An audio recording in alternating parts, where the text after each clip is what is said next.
In the past couple of years, I started making enough money to buy a house, and I still have plenty after the monthly bills. My family has been pranksters and at times entitled my whole life, but at a recent gathering they took the cake.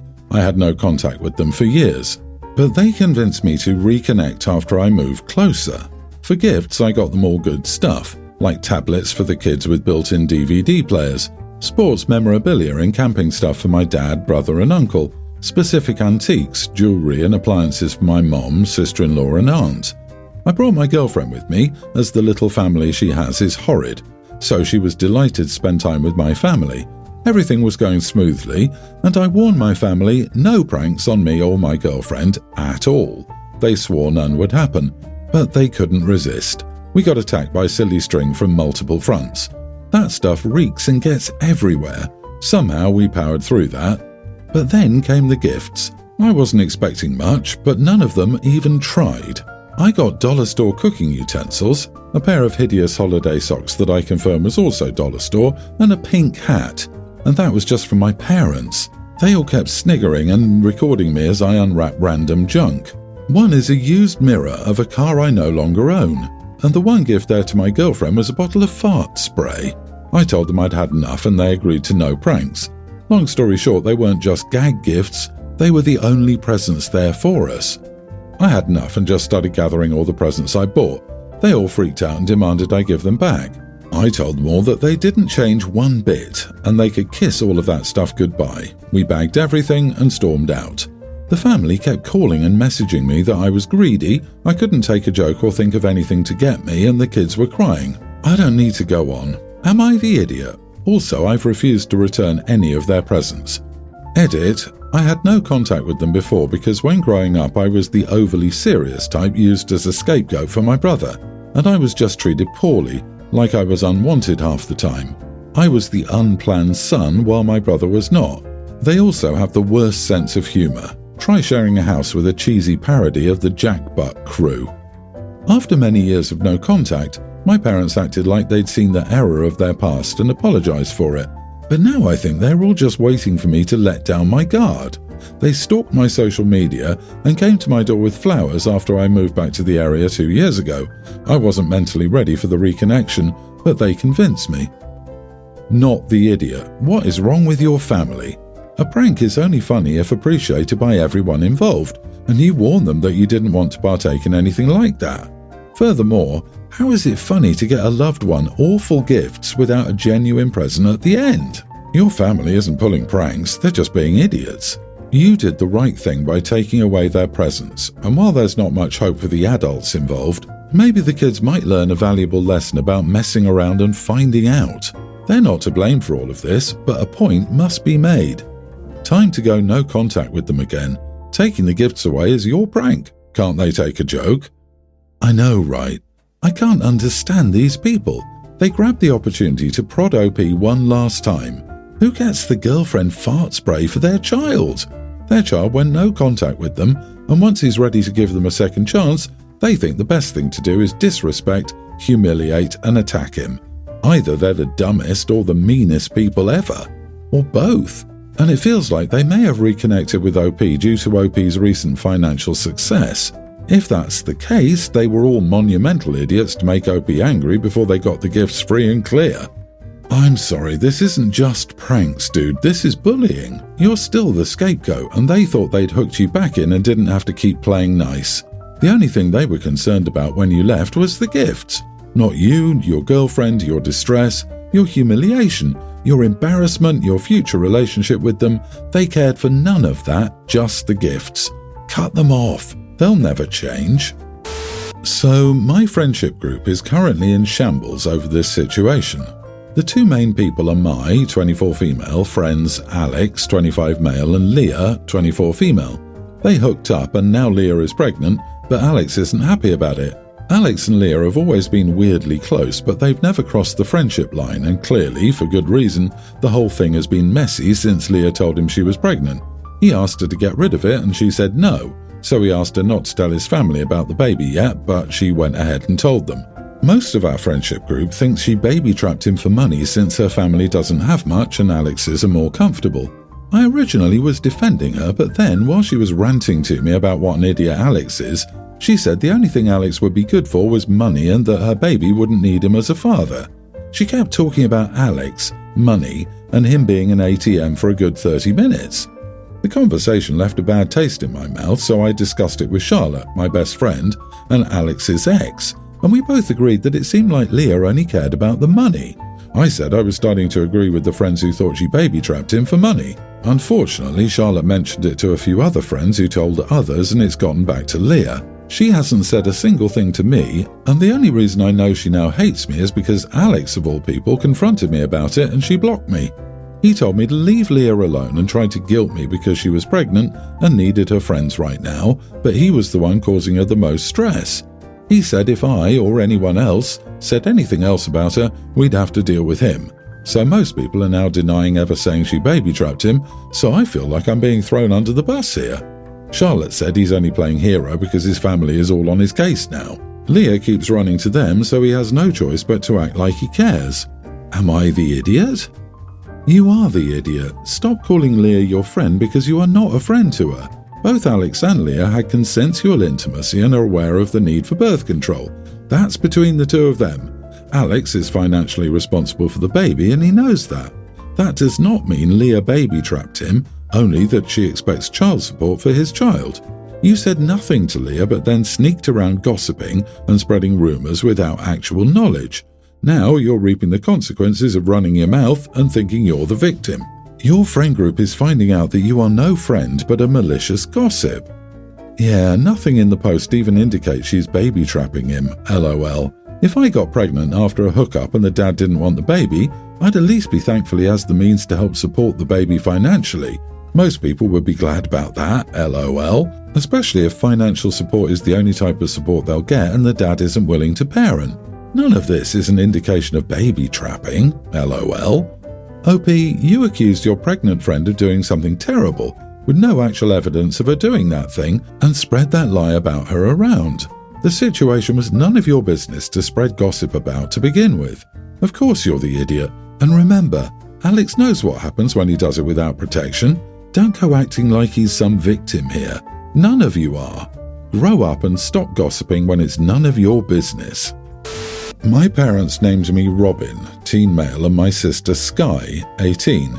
Our grandparents hate my name. They don't say much about my sister's name other than it's very new age for them and classic names are way better. But ever since I was young, they've brought up that my name is a girl's name, and traditionally it's always been used more for girls. There were times they tried to convince me to go by my middle name, Alexander, or would try to make me believe kids would bully me or were bullying me already, and I was just too naive to notice. My parents would tell them to stop, and we took a 4-year break from them when I was in middle school. But even with that and their apologising, they haven't stopped saying it. A few months ago I researched the name and saw that Robin was used for way more guys than girls in past centuries. It seemed like it was originally just a guy's name, but that could be a little off. Now it's totally suitable for either, but more girls have the name. They brought up my name again and I showed them the stuff I printed off the internet since they like to read paper and not screens. They dismissed it all as being misleading and said only girls had nature-type names back in the day, and all of them lean more feminine. They then told me Robin would get me mistaken for a girl a lot more in the future, and I would notice it more in my professional life, so why don't I start using Alexander or pick another actual boy's name? I told them they could just call me Rob if Robin bothers them so much. My sister told them to think of Robin Williams too. They said Rob would only work if my real name were Robert and all sorts of other BS, and then they told me to accept that Robin is a girl's name and do myself the favour my parents refused to do for me. I told them they were stupid for bringing it up so often and refusing to believe the facts I'd shown them. I said Robin suits both, and I'm sick and tired of them telling me I have a girl's name. My grandparents lost their minds and told my parents, who weren't upset with me, but the extended family said I should have kept calm like always. Am I the idiot? I never knew Robin Hood was a woman. Thank your grandparents for enlightening me. Robin Williams, Robin Gibb, Robin Thicke. All women. Good Lord, your grandparents might have a stroke when they hear about Batman's male sidekick. Yep, you weren't paying attention, not to mention Robin Hood, but then again we're all missing the bigger picture and can't see that they're all girls. OP, you're not the idiot. Sending you love and strength, and I think your name is great. I know plenty of Robins of both genders, and they're all good people. You're a teen. If you were going to get bullied by anyone other than them about your name, surely it would have happened by now. LOL. Since you seem perfectly fine with it, I'm guessing you didn't get what they expected. Just more fuel for your fight. Their predictions literally never happened. But I think you should stop reacting to the nonsense. From now on, just walk away, ignore it, or refuse to talk about it. This sounds exhausting, and I don't think they'll ever truly accept it. My daughter, Teen, transferred to a new school this year. It's a private school, and part of their tradition is an overnight class trip every August at the beginning of the year. She was too late for this year, but next year's is a 2-night Philadelphia trip. One problem: no more than 6 people can share a hotel room, and there are now 37 girls that would need one. We found out that a group of 4 day-only kids, 3 girls and 1 boy, stay overnight in the same hotel. They just don't do it through the school.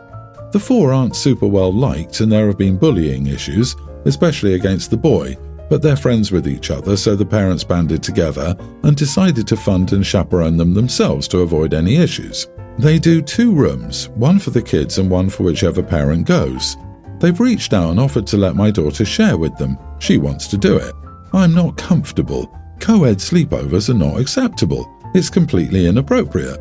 We've been back and forth with this for weeks. The verdict is clear. There's no open room she can get into through the school. They're not getting her a single room. We can't afford to do anything similar to the other independent group, and we just can't afford a co-ed sleepover. Going is not an option. She's devastated and begging me to reconsider. She says it's my fault that she even transferred schools in her sophomore year, and that we've had to move so much that this is the first time we'll be somewhere for multiple years. I think we need to pass, but now my husband is starting to waffle and say that maybe we should consider making an exception because everything has been hard on her, and this is a major school tradition and an opportunity for her to make friends. You can't just accept a co-ed sleepover. It's not 1 boy and 1 girl, and I'm definitely making assumptions here, so I'm already in the wrong for that. But being that boy in school, I wouldn't worry too much about that 1 boy. It sounds like you're looking for a reason just not to let your daughter go on that trip, so you should tell her you just don't want her to go. Info: did you fail to register in time? I didn't miss the enrollment for her to be a part of next year's group. We were just the last to enroll, so they'd booked it without her. Technically, I was a few days past the deadline. So you missed the deadline to sign up. This is completely your fault, and now you're punishing the daughter by not letting her go. I don't know what you think is going to happen at a co-ed sleepover with a single boy sharing a room with a bunch of girls, but have you considered that your daughter or one of the many girls she'd be on this trip with might be a lesbian, making the whole co-ed thing meaningless? You are the idiot, and I think you're here because you know it. You made a mistake. It's okay. Now fix it. It also seems like these kids are the overprotected ones. Instead of 37 kids being watched by 4 people, this is 4 kids being watched by one of their parents. If that's OP's main concern, why doesn't she volunteer to be the chaperone for these day kids and sleep in the room next to her daughter? Still overprotective, but at least reasonable. LOL, true. If for any magical reason OP would become a little bit more reasonable, she would probably make her daughter sleep in the room with her. Because God forbid 4 girls would share a room with a boy for the night on a school trip. OP, you might as well lock your daughter in the basement until she's of age for you to find her a suitable suitor to marry so she can bear your grandchildren. I've been with my boyfriend for 3 years. I was introduced to his 3 children 6 months or so ago. They're great kids, but all of them lack boundaries, and it's obviously a parental issue more so than their issue. They're a young male teen, a female tween, and a male pre-tween. The 2 younger ones have ADHD as well and are off the walls 24/7. We started doing weekend sleepovers 2 months ago, and it's honestly been a nightmare. For no other reason besides the fact that I have 0 space to decompress because the kids follow me everywhere I go. They have no clue how to entertain themselves. Given that they're literal children, I don't blame them, but my one hard limit is the kids being in my room. I don't like anyone in my bedroom. That's my private space. But there have been multiple times when I've been in the bedroom and one or all the kids will come in and take over my bed completely. I've told my boyfriend I don't want anyone in my room and that it makes me uncomfortable, but it's almost as if he thinks it doesn't apply to his children, because just days after telling him this, he and I were watching a movie around 7 p.m, when the kids have their downtime, and had a movie on for themselves in the living room, and all of his kids came into my room and immediately climbed into my bed, so I was stuck in a 2-foot square in my own space because I couldn't move otherwise. And it happens all the time. If we're in my room, they are too. If we're in the kitchen, they follow us. If we go outside, they're right behind us, but we can't get them to go outdoors by themselves. Yesterday I had a terrible day, family stuff. My boyfriend had his kids over, and I needed my space away from their chaos. I said I was going to my bedroom to get time alone. Boyfriend comes in maybe 20 minutes later to check on me, and not even 2 minutes following that, his kids are in my room and on my bed. The youngest is doing flips and moving the bed from the wall. I told them to get out 6 times before they actually listened. My boyfriend said they just want to be around us, and I said I don't care. He asked me to make a schedule of when they could be in my room with us. I refuse. He says I'm being unreasonable and that by being with a single parent, I need to learn to compromise. Edit, I'm 30, he's 32. The only issue I have is with the kids being in my bedroom. I get along with them well, but it doesn't change the fact that my space is disrespected and they have no business in my bedroom. We don't live together. This is happening at my home. He's been bringing the kids to my house every other weekend because we've been tiptoeing around moving in together. Not the idiot, but you have a boyfriend problem, not a kid problem. Your boyfriend isn't respecting your boundaries and you aren't enforcing them. I don't think it's unreasonable for you to be able to request your bedroom be a kid-free zone for several hours. At the very least, the kids should be required to knock and ask for permission before entering. That's just common courtesy, and they're old enough to understand. Unless your boyfriend is willing to work with you, I think you may have a difficult decision. Yeah, if OP is asking for alone time and the boyfriend crashes that 20 minutes later and the kids are following him, he is not respecting boundaries. And obviously he's not going to teach his kids any better. OP, this is your house, not a shared one. He's right that if you're serious with someone who has kids, you will need to compromise, but he's also not asking you to compromise. He's asking you to completely sacrifice your bedroom as a personal space. You two are not compatible. Time to move on.